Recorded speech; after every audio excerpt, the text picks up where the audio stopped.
Tem um ditado que eu uso muito, que é assim, é melhor aproximadamente agora do que exatamente nunca. Então, se você ficar discutindo um plano muito ambicioso, pode ser que ele nunca saia do papel. Começa com o piloto. Vai ali no piloto. São competências diferentes, né? A competência de empreender é completamente diferente da competência de ser um executivo. O executivo, geralmente, ele está mais focado na gestão de recursos, por assim dizer. Já dentro da competência de empreender, é o dia a dia. É o dia a dia, as coisas são construídas muito mais a partir da oportunidade, né, do que da gestão de recursos em si. Então, para a gente fechar, eu queria te contar, não sei se você sabe, que Vidi... Não sei se você sabe, é ótimo. Oi, pessoal. Nós estamos aqui começando mais um Vidi Talks. O Vidi Talks ele tem o objetivo de trazer sempre um bate-papo sobre varejo, sobre execução em canais de vendas, trazendo pessoas relevantes que são inspiradoras para a gente no mercado para bater esse papo aqui com a gente. E hoje uma super honra, porque eu estou aqui com o Marco Flávio Cardoso, que é CEO da Vidi e um profissional com vasta experiência aí em trade marketing, em toda a parte de varejo, um dos especialistas. Então, super gostoso bater esse papo aqui hoje com você, Marco. Obrigado, Paty. Muito bacana estarmos juntos aqui. Marco, queria começar para você contar um pouco para a gente como é que você chegou até aqui, da sua trajetória. Perfeito. Eu comecei minha carreira como executivo de empresas multinacionais, por assim dizer, sempre na área de trade marketing. Trade marketing, o que é o trade marketing? Trade marketing são todas as ações voltadas para marketing dentro dos canais de vendas. E eu desenvolvi, vamos dizer assim, a primeira parte da minha carreira aprendendo em grandes empresas multinacionais até o tempo, em diversos segmentos, tanto de consumo quanto de tecnologia, até o tempo em que eu comecei a perceber uma vontade de me tornar um pouco mais protagonista, por assim dizer, da minha história. E entendi que talvez para isso eu precisava fazer um movimento um pouco diferente, de sair daquele ambiente tradicional de grandes corporações e buscar a minha própria empresa.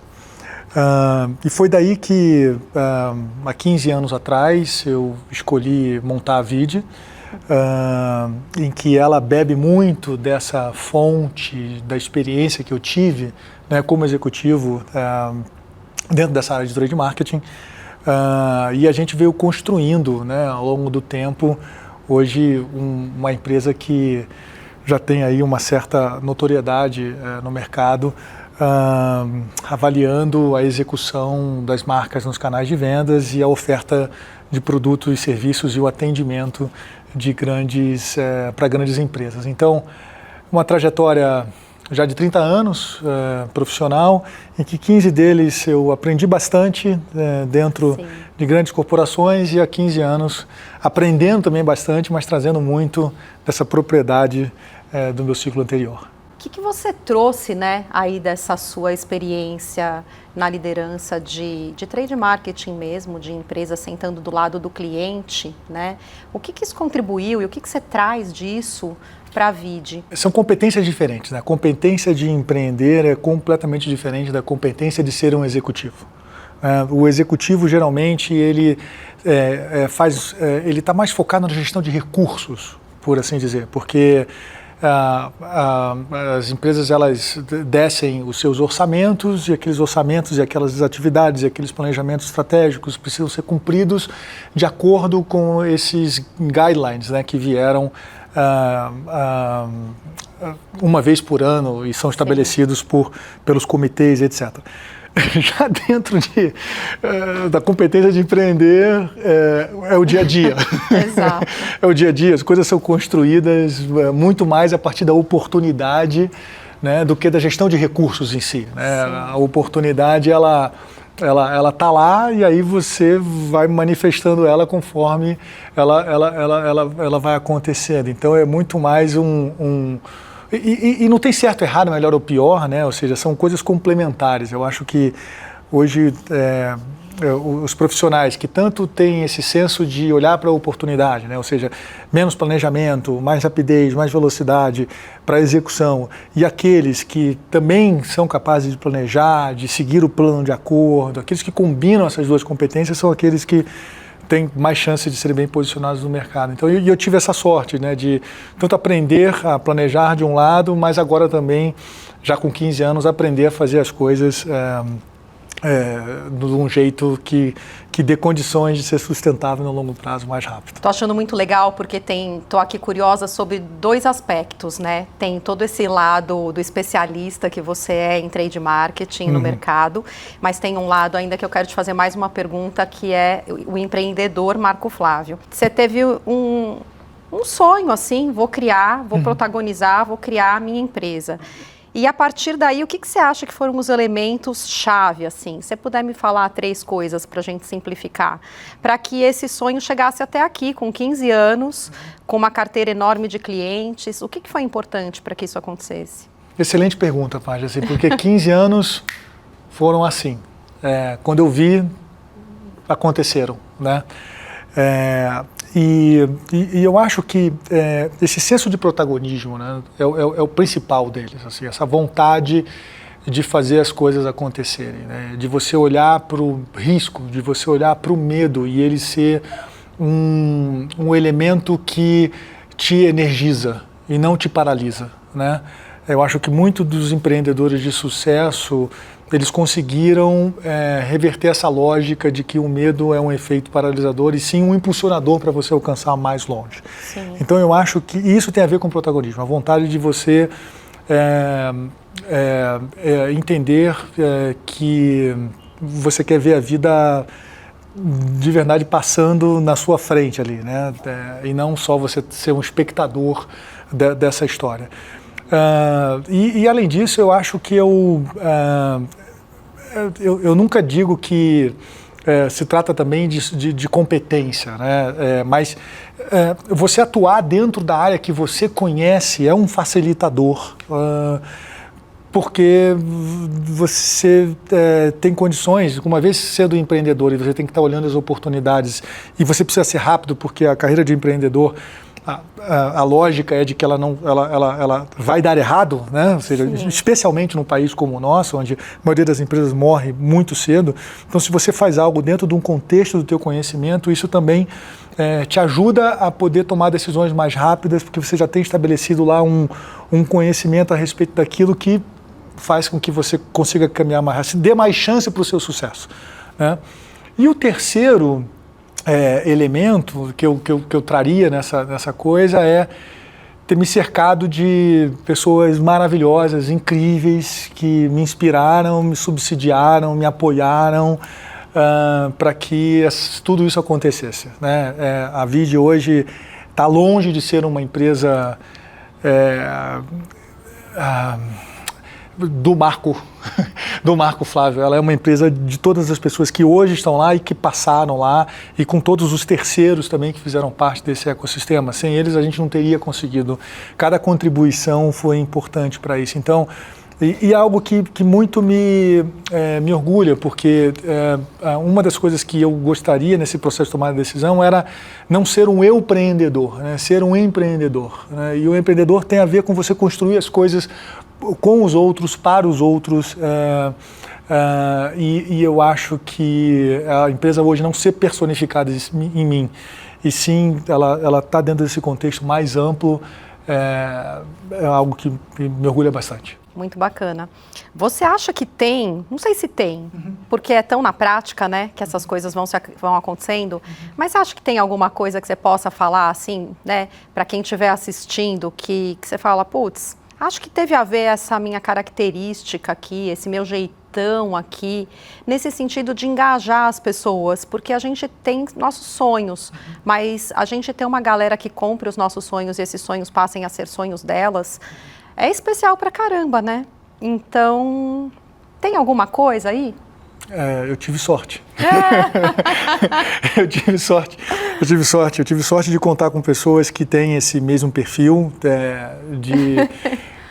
de quererem também serem protagonistas das suas histórias, né? E muitas vezes encontraram aqui na VID essa possibilidade, né? E trazem toda a sua energia, todo o seu esforço para, enfim, transformar de fato não só o que a gente faz aqui, mas também as suas vidas. Então, eu acho que é uma questão que talvez seja um quarto elemento que eu acrescento lá, aquele meu componente. Uns vão chamar de Deus, uns vão chamar de sorte, uns vão chamar de universo apoiando, mas no final do dia é esse elemento intangível que também está presente, que não é só sobre a competência, não é sobre só o conhecimento do mercado, não é sobre a sua vontade, mas tem uma coisa bem intangível que faz as coisas acontecerem. Nesse sentido, eu acho que eu tive sorte de encontrar outras pessoas com esse mesmo propósito. Marco, diferente de muitas pessoas até, né, muitos de nós que estamos lá dentro da VID, você ocupou um cargo de liderança sentado na cadeira de clientes. Uhum. E aí eu queria te ouvir um pouco da sua experiência em trade marketing. Como é que você enxergava isso, né, enquanto líder da área de trade, diretor de trade, né, de uma empresa, por exemplo, como a Nokia? Uhum. Como é que você enxergava isso, a importância da execução perfeita, da execução de loja perfeita, da execução de atendimento, nessa perspectiva de cliente? Perfeito. Eu tive a sorte, né, de quando comecei minha carreira, em trabalhar em companhias que colocavam o shopper no centro das suas estratégias de negócio. Legal. E eu acho que isso, e o sucesso dessas companhias está atrelado justamente a isso, né? Elas entenderam que o shopper, né, que o shopper é o consumidor que compra, né? O cliente. Então, ele no centro da sua estratégia de negócios e a companhia toda ajustada a isso é o que faz a diferença no crescimento da empresa, nos resultados, enfim, na longevidade do negócio. As empresas que eu trabalhei tinham, ou prestando serviço ou como executivo, né, elas tinham essa característica, o que me permitiu, de fato, ajustar o propósito de negócio da VID a isso, né, que é para as empresas que querem colocar o seu shopper dentro do centro das suas decisões de negócio, a VID pode ajudar, trazendo a perspectiva dele da execução da marca no canal de venda, né? Então, eu acho que a maior fonte de aprendizado foi ter observado como essas grandes organizações de sucesso, elas entendem o papel do shopper na sua estratégia. Você acha, olhando nessa perspectiva ainda, né, dos clientes, quais são os principais desafios que um diretor de trade, por exemplo, tem para mostrar isso para a companhia? Então, pensando na cultura, pensando no que as companhias valorizam, pensando no Brasil, no mercado brasileiro, o que você acha que são os desafios para eles conseguirem realmente desenvolver projetos como esses de valorização da execução lá no ponto de venda, né? Que entra em monitoramento, etc. Mas como que é defender que é importante isso, que tem que olhar para isso? Uhum. Tudo começa na liderança. Se a liderança da companhia não está comprometida com essa visão, não adianta. Do conselho, ao CEO, aos diretores, se todos não entendem que o seu shopper precisa estar na sua estratégia, no centro da tua estratégia de negócio, as coisas não andam. E eu percebo que ainda grandes companhias não fizeram esse movimento, né?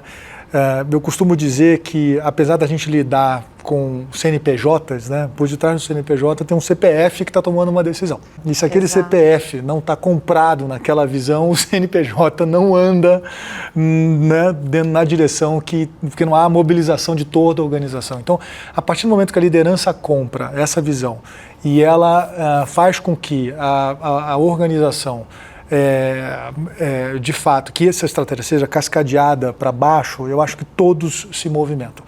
E a gente tem resultados aqui incríveis dentro da VID, de companhias que compram essa ideia, que fazem com que esses números apurados façam parte do seu modelo de governança, onde dentro dos seus comitês os números são debatidos, discutidos, onde as performances individuais das pessoas responsáveis por aquela execução, elas têm uma remuneração variável atrelado àquele resultado, como que isso sai de um patamar A para um patamar B muito superior.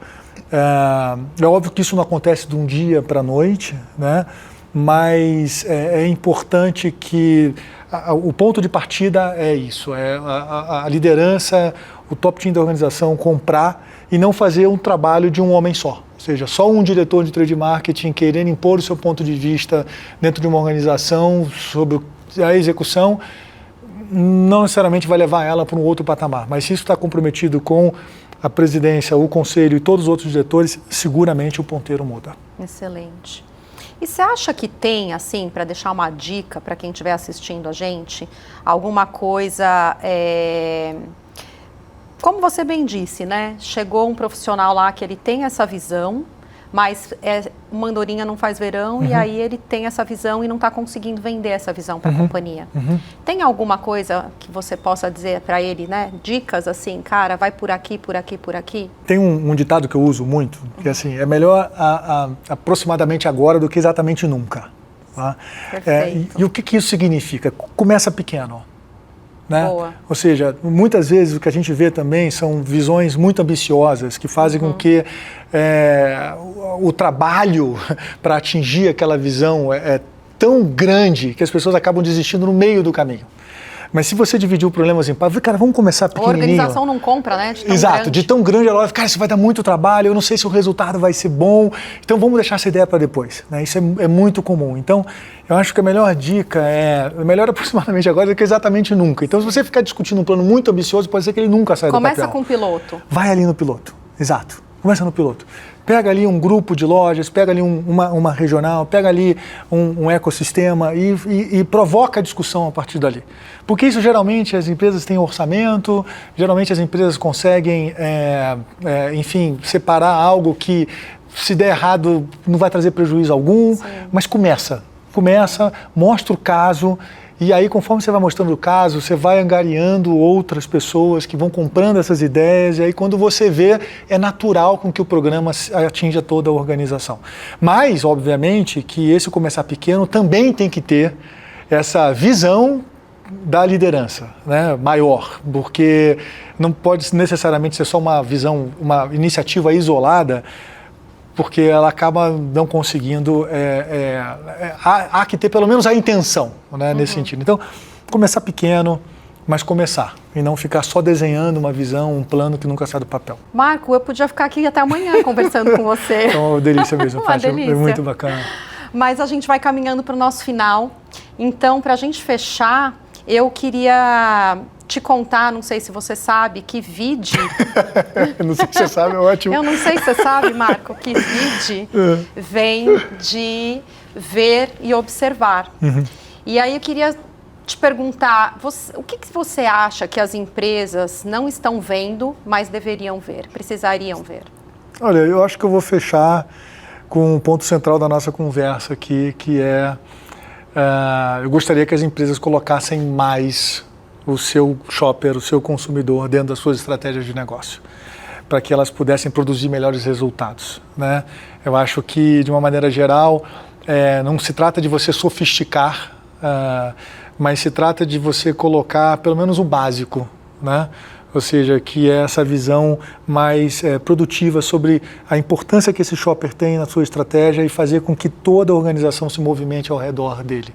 Eu acho que isso é algo que ainda boa parte das companhias, quando a gente observa, ainda não tem, e por consequência nem o básico está fazendo bem feito. Exato. Então eu diria que essa talvez seja a maior oportunidade que eu vejo hoje.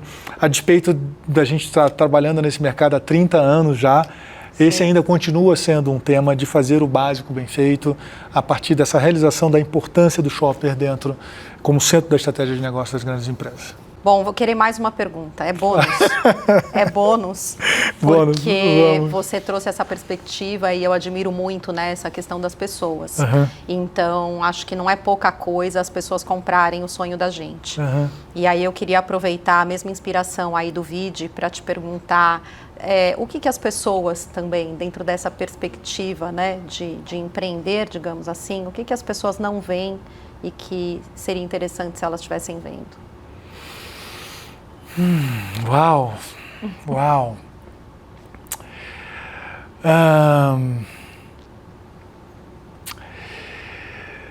O senso de realização é um sentimento incrível.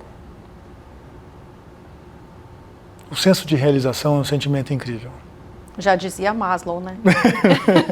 O senso de realização é um sentimento incrível. E as pessoas olharem para si e se observarem e terem consciência de fato do que elas querem realizar na vida e buscarem isso como um propósito. Eu hoje observo que talvez a maior parte das pessoas funcionam de forma automatizada. E eu entendo que existe uma oportunidade enorme para a humanidade de voltar-se para si, expandir a sua consciência, entender aquilo que realmente realiza ela e se movimentar nessa direção. Então eu acho que quanto mais a gente tiver pessoas que estimulem a outras a se repensarem, né, os seus caminhos e o que elas de fato querem de protagonismo para a sua vida, melhor, porque a gente definitivamente vai ter um mundo com pessoas muito mais felizes do que a gente talvez possa encontrar hoje. Que bom, fico feliz de ouvir isso. Legal, Marco, super obrigada, um prazer falar com você aqui. Foi ótimo, Paty. E obrigada, pessoal. Acompanhe a gente lá no nosso VideTalks. Valeu, turma. Um abraço a todos. Tchau, tchau.